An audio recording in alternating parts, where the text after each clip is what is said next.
Brad, sis, gantong luto naman ang gawin mo sa sardinas.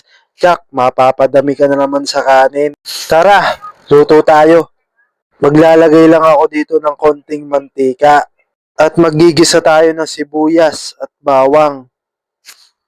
Isunod na rin natin yung ating kamatis at ang ating sardinas. At katawan nitong ating pechay. Ito muna yung ating papalambutin. Saka natin lalagyan yan ng kaunting tubig bago natin takpan. Pag kumukulo na at malambot na, saka tayo mag-add ng 2 pirasong itlog ng manok. Brad, sis, hahalu-haluin lang natin yan na magsama-sama na sila. At saka natin ilalagay itong mga dahon ng ating pechay. Mag-add din tayo ng kaunting tubig pa at siling haba. At halu-haluin lang natin yan, Brad, sis. At pag nahalo na natin, saka tayo mag-add ng konting